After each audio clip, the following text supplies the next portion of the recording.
take to show you basics on how to drift in this game. Because if you're looking this video up, you know as well as I do, it has changed and it is hard. Now,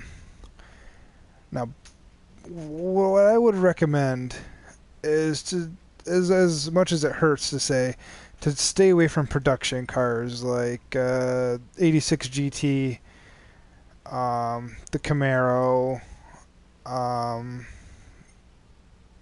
the Hellcat, BMW, Porsche. Just stay away from like the base model cars, because as it stands right now, the transmission is slow. When you try to shift up a gear, or down a gear for that matter, it hesitates. And not only that, they're heavy, they're clunky, the suspensions don't have, they're just not the same. As compared to this G4, the M4, but the G4 class M4. The transmission, the whole drivetrain is amped, along with its horsepower. The weight of the car is perfect for drifting. Same thing with the GR4 86 Toyota. Pretty much any GR4 car that is front rear, it's perfect. I'm using the BMW. I'll go over really quick. This is pretty important. A lot of the stuff here really helped, and it took a while to figure out. But if I can show you what I did to help me, it should really streamline this process for you. Now, as you can see, I've not leveled up the horsepower, and I have not leveled up the weight. And this car's only got 400 horsepower. And it weighs 3,000 pounds. I mean, it's only 400 horsepower. I've seen people try and drift with 1,000 horsepower Hellcats, Miatas. As much as it doesn't feel right, you really need to heed my warning and just switch to a GR4 class car. It's not like a race car. And if you think about it this way, any D1 car, any Formula Drift car, they are full-blown race cars. Horsepower, suspension. So it's not wrong. It's not cheating. It's not cheap. It weighs as much as a production car. It's got more horsepower. It's kind of like the same. My car's in the side yard. Yeah.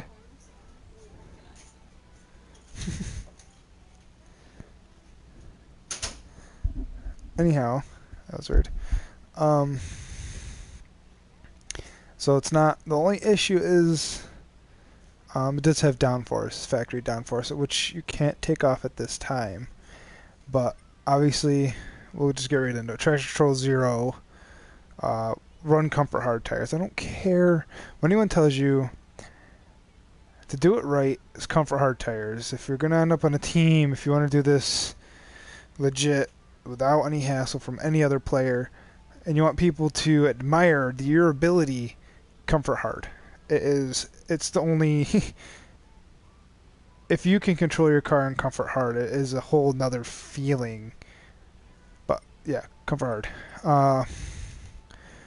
Brake balance 5 rear. So that way, if you do end up tandeming, this is really more of a tandem purpose.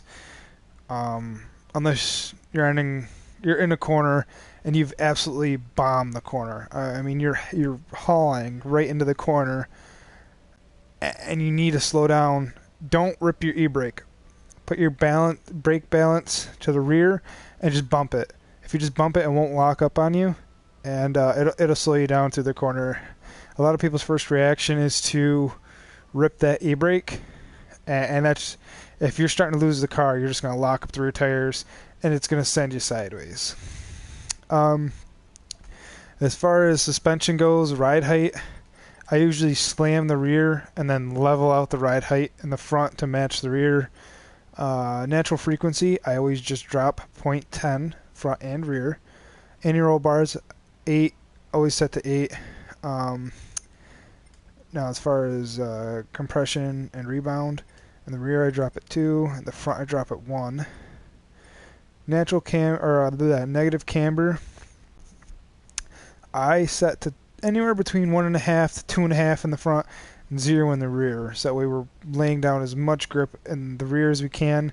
The reason we're putting camber on the front is when you steer, your wheel naturally positively cambers, and we're looking to counteract that with negative camber to get as much surface area onto the road as possible.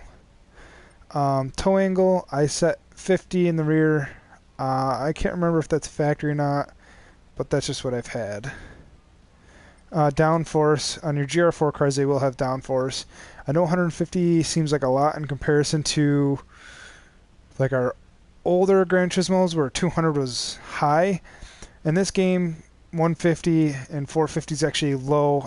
It goes all the way up to like 2,500, so it's nothing crazy. You don't have to worry about gripping up because of the downforce. This is perfect. Fully customizable diff, but just leave it plain. I don't worry about any of that. Then obviously transmission, I set it to 155 for the mile an hour. In this setup, you're going to be drifting mostly second and third gear at a 155 mile an hour top speed. That's enough of the tune. I've already gone on long enough on this. Let's actually go through how you need to implement the tune you just put on. Just picked this way for me to show you. Suzuka East, I suppose. I don't know. This is my first time. It's probably not. I probably should have just picked a track I knew. What the sectors looked like. And obviously you're probably thinking, the sectors is dumb. That's not how we drift online. I didn't want to join an online course and have all the hectic craziness going on. I'm just gonna pick this sectors and don't worry about them. We're just gonna focus on putting the car sideways. When it loads, this game has got crazy load times. Anytime now. There.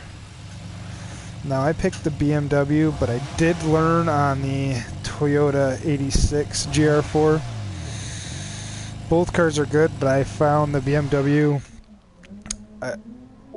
it feels like when you get it sideways, the car actually, hold on really quick, let me fix something.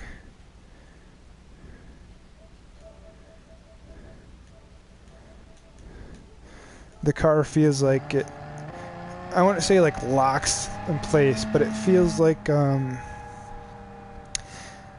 at a certain point it's much easier to control. Now I'm just going to take this corner really quick.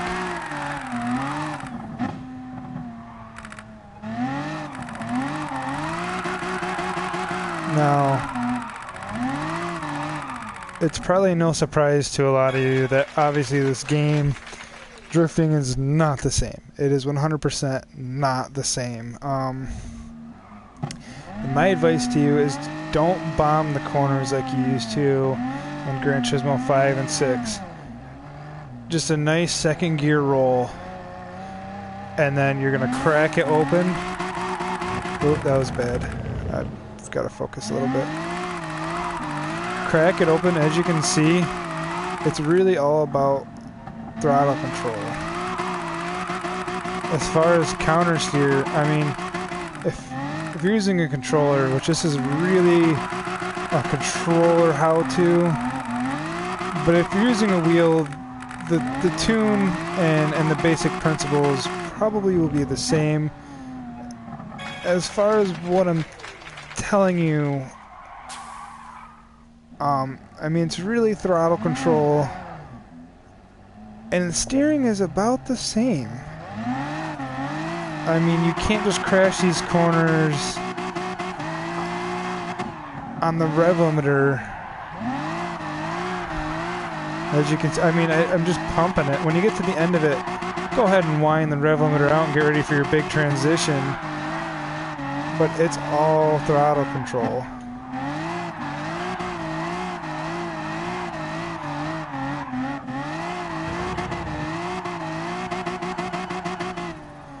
I mean, I'm sorry, I got super focused, but...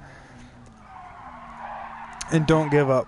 I mean, it took me hours. I mean, hours and hours to get it right.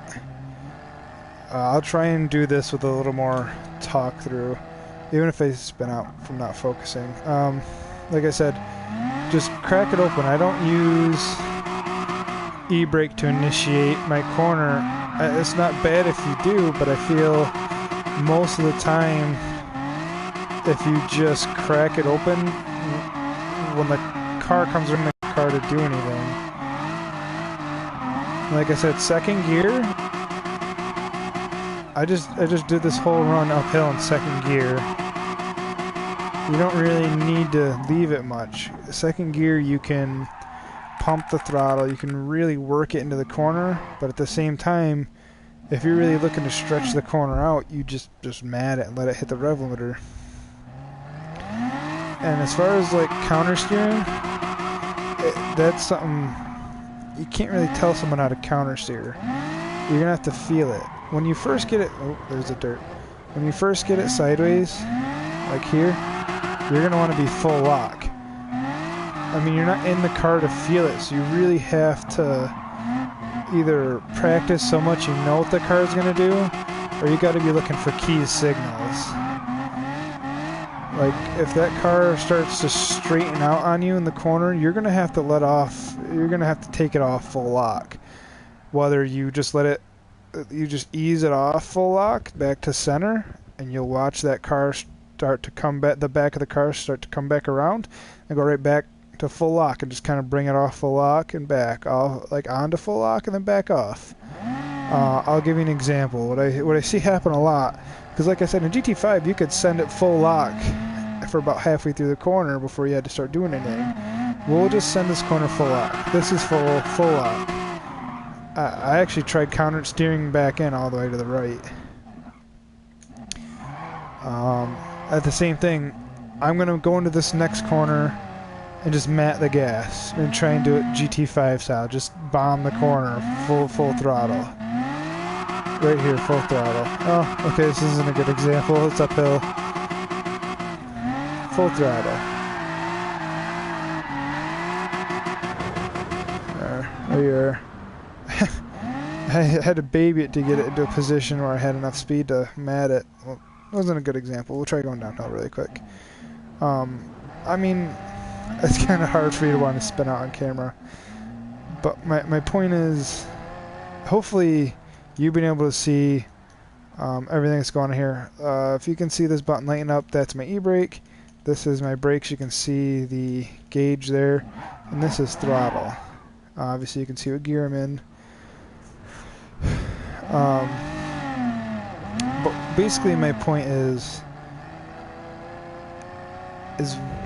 once you figure out throttle control, it feels just as smooth as GT5 and 6 did. It's really just a case of controlling how much throttle you're putting down, which equates to your wheel speed, and what gear you're in will also control your wheel speed.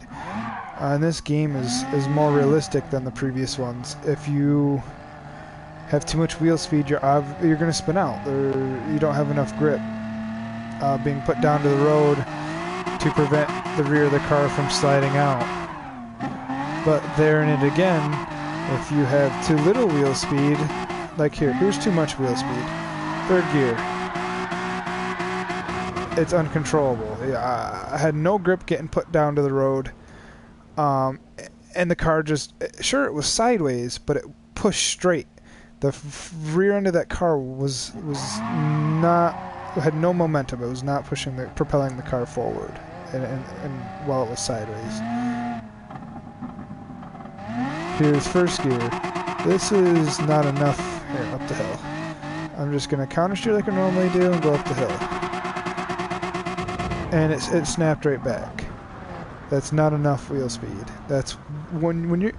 The biggest problem when you start, I guarantee it will be snap back. You'll be going through a corner, and next thing you know, the car has whipped whatever direction you're counter steering, just whips right to that direction, and you're in the wall. In that case, you do not have enough wheel speed, and I recommend either bumping up a gear or really bouncing the rev limiter exiting that corner to not have the car whip on you.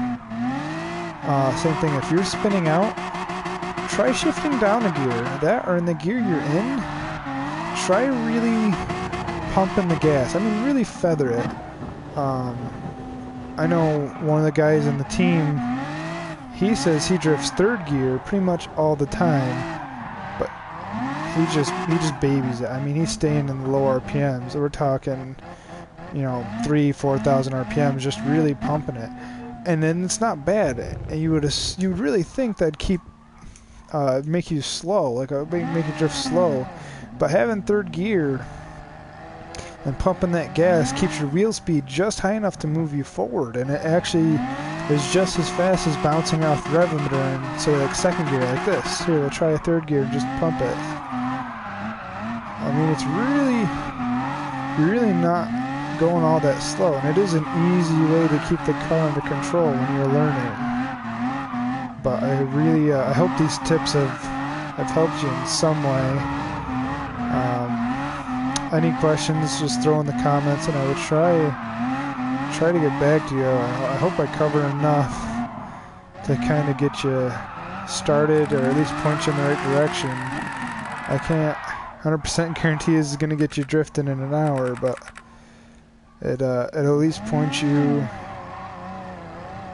the right direction to kind of figure the rest out on your own.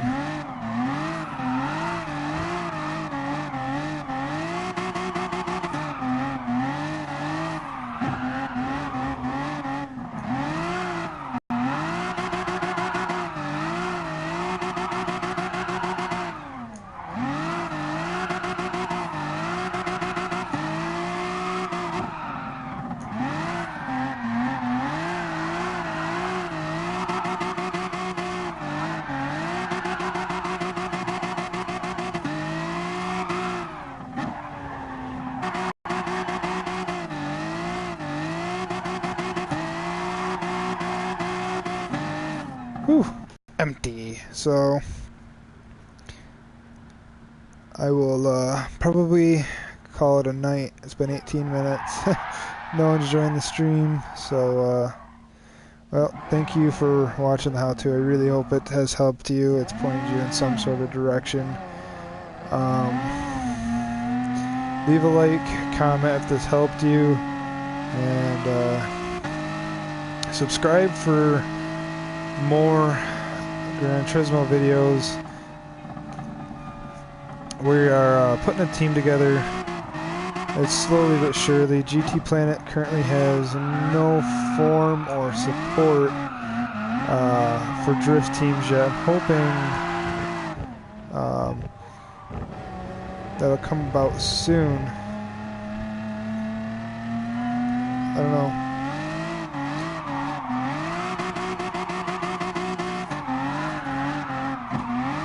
And I really hope you guys, that was my other thing, I really hope you guys seeing me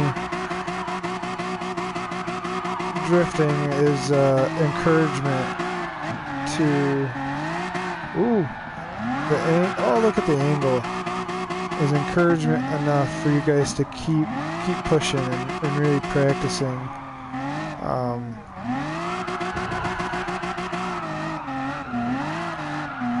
Because it can be done, and as you can tell, once you get it, it's easy. It's straightforward.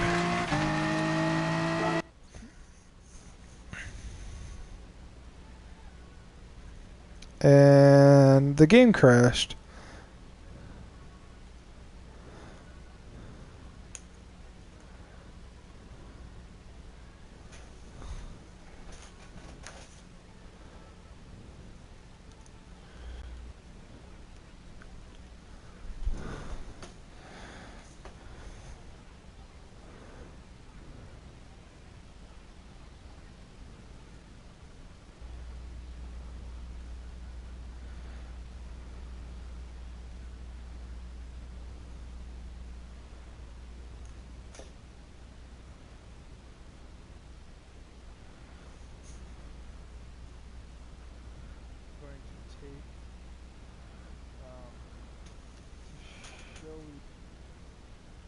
basics on how to grip in this game. Because if you're looking at this video, if you know as well as I do, it has changed and it is hard.